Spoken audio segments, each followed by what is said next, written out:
5 Questions with LeRoy Butler. Now, here's Tom Silverstein.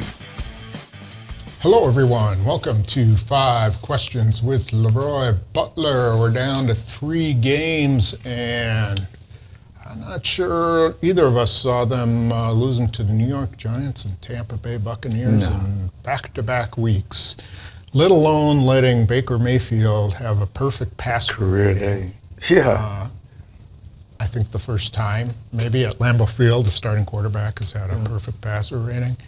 I have to double-check that stat. But his previous games, though, they had the 4 interceptions, and they sacked him a bunch when he was with Cleveland. I think that was on Christmas. Yeah. Well, he's on a revenge tour for on this particular night. So, you know, I mean, we got to talk about defense. Defense is what cost them that game. I mean, they didn't score enough points, but they certainly would have been in it if they could have made some stops.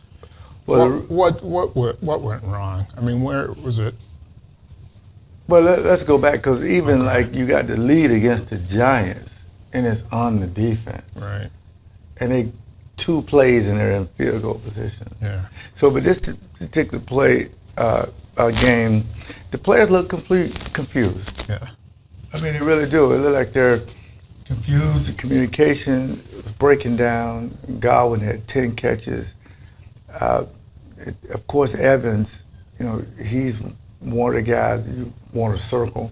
But it seemed like, and we'll show that in the X's and O's, it seemed like the spacing time is just not very good in the zones. Right. Because every now and then you may get a receiver matched up on a linebacker, but the linebacker got to know where his leverage is and where you can lose a guy, and if you're too shallow, too deep.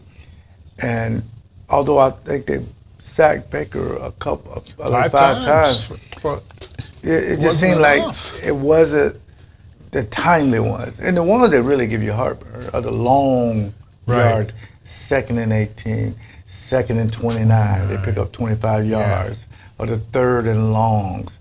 Those are the ones that drive you crazy. And what's the commonality between all of those plays? They played soft zone. And allowed them to complete those. You know, you look at Tampa on the final play, their final defensive play, and it's 4th and 10, and they're not sitting back and waiting on Jordan Love. They just bring the house. Yes. You know, and the Packers, you know, 2nd and 18 was a great time to bring the house. You know, get them out of field goal range. Get them. Sometimes you got to force it. You know, because if they're gonna, because I'm not sure what the thinking was with Joe Barry and his staff, but maybe you don't want these guys man to man on Evans and Godwin. Well, guess what? They still got you anyway. Right. But this time, go after the quarterback. Yeah. You know, you got to be aggressive style. I think if it's any, if it is a downfall for Barry or for this staff, it's just not being aggressive enough. Because I remember in the past, Matt LaFleur said he wanted the guys to kind of get up a little bit.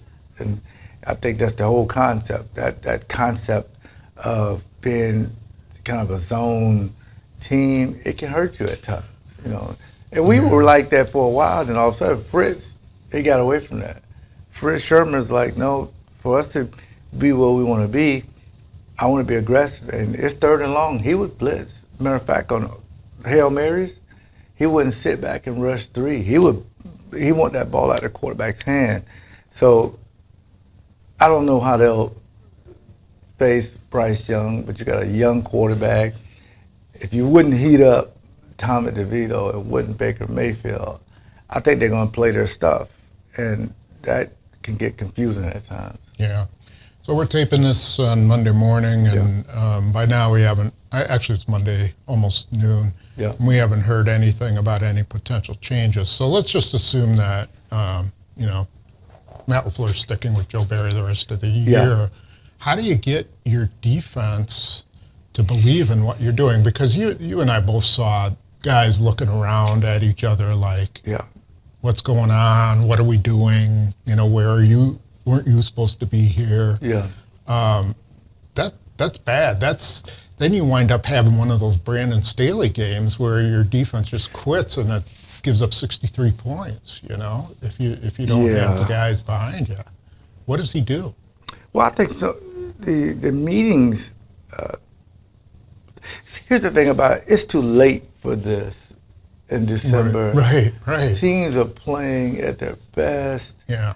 They're ascending teams. If you had great football capital, you can okay with a clunker like last week. Yeah. Like and this week. The Giants. But if you'd have won 5 or 6 in a row, see, Minnesota, they won 5 in a row. They can withstand a clunker and still be in it. Mm-hmm. The Packers waited too late to make their push, so you would think, they're through with all the growing pains, and we're here now. So it's almost as if, and you hear some of the players say, we got to go back to the drawing board. That's a little disturbing, because the drawing board is gone. Yeah. We removed that after September, because that's when you start making your ascending team. And were we fooled when they won Detroit? And then Kansas City, did I look at the team? No, we weren't fooled. They played great in those games. No. But, they found a way to win them. Yeah. And now it seems like the last 2 teams, they're finding ways to lose the game. And I think that's frustrating. It has to be frustrating for the coaches. Yeah. I think, I think back to the Detroit game, and I think that's a division opponent. And know a division opponent, and it was on 3 days practice. So you're both doing what you do best, and that's it. There's no fooling anybody. Right. Kansas City, we know that they were struggling at the time. Still good win, Love played really well. But we probably did overestimate what they were doing, and they couldn't have crashed. The defense couldn't have crashed at a worse time. They're starting to they get Eric Stokes back for a game. Quay Walker is back, although I would argue he wasn't healthy. I think he was kind of playing one-armed with a brace on his shoulder. Yeah. You still don't have Alexander. You don't have Savage. Mm-hmm. And for whatever reason, that combination was just confused, just not playing together as a unit, which raises my question. Okay, so that's going on, and you're seeing that happen. Do you start to, move some guys in, maybe bring Corey Ballantyne back in for a little while, or maybe bring Isaiah McDuffie in if Walker's struggling or not playing? Yeah, that helps sometimes. Shouldn't you got to do something, don't you? Yeah, I think a players only meeting helps, because without the coaches, a guy kind of self-accountability, and to know, guys, we have a chance to do something. But it just seemed like to me that they're tired. Yeah. It seemed like the defense, most of these guys are either be in bowl games or be home already if they're a rookie. Yeah, but they don't have that many rookies. They're not like. I'm just saying, young guys. It's not like offense. Their offense is taken off. Their offense bounced back pretty well. Yeah, they did. And Wicks even stepped up. Played hard. The guy who was banged up. Yeah. He's got the offensive young guys are fighting. Reed has battled through how many injuries? He had an ankle, then he got hit in the chest, and then he's got a toe injury. Yeah.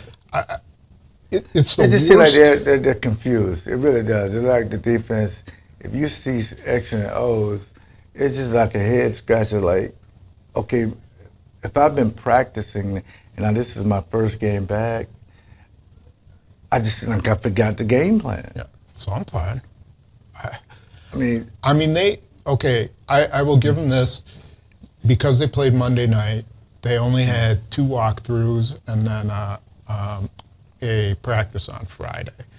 But, on the other side of things, I said this on our podcast, Todd Bowles didn't have half his defense. I know. And he came up with a pretty good game plan. Yes. In the last second, he doesn't have Devin White, one of his best players. Yes. He says, you go sit down. If you're not ready to play the whole game, go sit down. So, that's how confident he is in his guys and his system. He likes his system. Yes. And I just wondered what they were doing all week because they sure, they need to either simplify or go to some man and some pressure. I don't know. What do you think? I just think that the meetings has the individual meeting, not the team meetings. It has to be more. Their athletic ability sometimes, Godwin is probably faster than Nixon or faster than Valentine. So you win by studying the other opponent. Tampa ain't running routes they haven't ran all year. Right. We go 3 games back to scout them. You can go all the games back and just give me the route concepts. That's what was a head scratcher to me. They're not running anything new, and that's complicated. Right. But so that would mean that the meetings need to intensify a little bit more. Something. Because it's almost as if certain guys in the meeting are doing one thing, the other guys in the meeting are doing another. And that can be very confusing.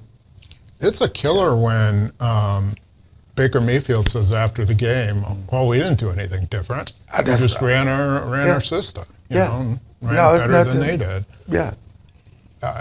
To me, that's like the total indictment of, what you just prepared for and what you're doing. I don't know. So it's the playoff chances. The worst part about this is that we see, like you said, the offense, guys like Wicks, Reed, Kraft. Yeah. Yes. Even like Patrick Taylor, we saw a little bit Aaron Jones come back. They're getting better. They bounced back. Yeah. And this team's not going to get a chance to experience what the playoffs are like because they blew it. Because they blew 2 games, I think. I mean, I don't think they have a chance anymore. Well, they got to win all 3. But these teams are not laying down. Carolina's not laying down. Minnesota's not laying down. Chicago's definitely not laying down. Chicago's probably thinking, we're 1 game ahead of us. Yeah. If they lose 1 or 2 more, they'll be in that way to the right in the hunt. Yeah. Packers will be in the can replace Chicago in the draft, race. I mean, so it can be a very good Happy New Year and Christmas if they can get back on track and win these 3 games. They're in playoff mode now because you're losing, you're out. That's the way it is now. Losing, you're out. You can start packing your stuff up because you blew an opportunity that when you were 2-5, most people thought you were done. Yeah. You get back in it and you're at that 7th spot and you dropped 2 games that were head scratchers. I mean, I think they're going to. Now you're in the 11th spot. And see, you're back in that groove though. But you're going to stay there until you win. Every time you win, you go up. Yeah. Again, I keep saying it's a shame because, if you're Matt LaFleur, you want to see Jordan Love in that playoff experience. Yeah, yes. Do it now rather than having to wait a whole nother year to experience what the playoffs are like. And that whole offense, too. That could be really beneficial for, maybe you get Musgrave back for a game or 2 and he gets in the playoffs. You have him and Kraft and you can, Christian Watson maybe gets back. And you have all those guys who get a really valuable experience by playing in a playoff game. But I don't think it's going to happen. No. It's just, had those 2 teams been like Dallas and Philly or something, each of those 2 games, but it was the Giants and Tampa, a team that, here's the thing that I will give Tampa some credit. They knew the magnitude of this game. We're in first place. Yep. I don't know if Atlanta's going to lose to Carolina or not, but we're going to take care of our business. Lo and behold, we win, and Atlanta loses. I don't think the Packers knew the players knew the magnitude of where we're at. Yeah. Even after the Giants game. Yeah, you still was in position to control your own destiny. You don't need no scenarios or nothing. Right. Now you're going to need scenarios if this person lose. But the good thing about it, you got 3 NFC games. That will really help you. You'll get better in the NFC. But maybe, or you'll get worse. Yeah. All right, so let's talk about Okay, we don't know what will happen with Joe Barry, and we won't make a prediction. I mean, I'll say this: think I'm not a big advocate of in-season firings. I'll just put my disclosure. Okay, yeah. I didn't like when Mike McCarthy was fired Agreed. 4 games ago. Agreed. But that was then. Teams are doing it now because Staley, hey, listen, after 63 to 8. Well, you have a game like that. Yeah, you've lost your players. Yeah, they just with the talent. But that's a head coach. That's a little different. Yeah. There's only been two defensive coordinators, I think, who've been fired this year. Jack Del Rio in Washington, and then Alan Williams in Chicago. But I don't think that was a performance thing. I think that was something. Oh yeah. Some other hanky-panky or something. But the question, LaFleur has to ask himself is, who's going to call plays? I don't have anyone on my staff that knows how to call plays. Right? Yeah. That's a skill, isn't it? Well, yeah, but it'll be a different perspective too of when you be aggressive. The analytics department tell you on 3rd and 9, Barry did this. You're gonna have to do something totally different. Otherwise, the same thing. If it's the same thing, you may as well just keep Barry. This is where you have to have a guy like Jerry Gray on the staff, someone who has called plays, someone who's been experienced, been a coordinator. Even if he's just a consultant, like Philadelphia has Matt Patricia on as a consultant. Oh, right. They hired Vic Fangio last year. Yeah, Patricia's going to take over the play calling. Yeah, now he's going to take over the play calling. Now, I don't know if that'll work, but LaFleur goofed by not having, a veteran guy there who could take over that play calling if he needed to. So he probably didn't plan for this to happen. No, but you got to plan for that kind of stuff. You know, you got to plan for everything. And you notice a lot of teams do go to these consultant types. They just kind of hang around your meeting rooms, give you some advice. Tom Capers has been bouncing around the teams. Wade Phillips too. Yeah, Wade Phillips. Yeah, he's going to peep his head in there and just say, "Oh, what are you thinking?" How about Tom Moore, the offensive line guru? He bounces around all over the league, helping teams out. So, I get the fan base with Barry. How much do you put on the players though? They just got to play better. Yeah, they do have to play better. Because I think it ain't just the coach. But here's my thing on it real quick. I'm the school of once I get to play and I'm between the lines, it's on me. Coaches, although I respect them because I'm not putting in 18-hour days like they do, I respect them. Once I get their game plan, I don't care what you call, I'm going to make it work. The other team gets paid too, so they're going to make some plays. But I think sometimes that's why Quinn didn't leave Dallas.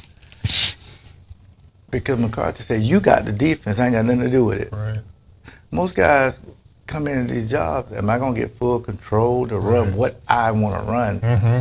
And am I going to have some good players? Well, yeah, you got a lot of first-round draft picks. Now you got to try to figure out how to get them on board. Okay. Yeah. All right. First, we'll grab a prediction from you for Carolina. Predictions. It's a tough one. It's not so much tough. That predictions this year, all over the place. My record is horrible picking the Packers this year. But, okay, they're going to get back on track. I said the Packers will win 30-17. Okay. Now, that will feel good going into the Minnesota game because you'll be excited. And I don't want people to water it down to say, oh, they just beat a rookie quarterback. No, you can't do that anymore. That's what they're going to say, though. But you said that against the Giants. Tommy DeVito, it beat you. So, no, you go there and play like you need this particular game. Or not, on any given Sunday, one of my favorite football movies, on any given Sunday, you can get beat if you're not prepared. But I always say this in closing. The players got to step up. The leaders on this team, get the guys together, players-only meeting, and let them know what's at stake. And I think that'll really help. Yeah. Or, they have to get on page with LaFleur and talk to him about what they think needs to be done on defense. Yes. You know? Agreed. So, all right. Who do you want to thank? Because we got a lot of stuff to do on X's and O's. Yeah, of course, Pick and Save. And me and Gilbert Brown actually going to be celebrating 30 years of me doing the first leap at Classic Lanes on 5404 West Layton Avenue. You can call there and reserve your lane. We'll be there raising money for Butler versus bullying, but mainly to celebrate me 30 years of doing the leap. That's Classic Lanes in Greenfield. Okay, you're going to leap into some pins, or what are you going to do? I'm a career 100 bowler with the pin, with the little bars up for little kids. Yeah. Career 100. The bumper. The bumper. Bumpers. Yeah. I hear you. We're going to need bumpers at X's and O's. So. All right. Yeah. Anybody else you want to? That's it. Okay. Yeah. All right. Yeah. Thanks, everybody. We'll see you next week.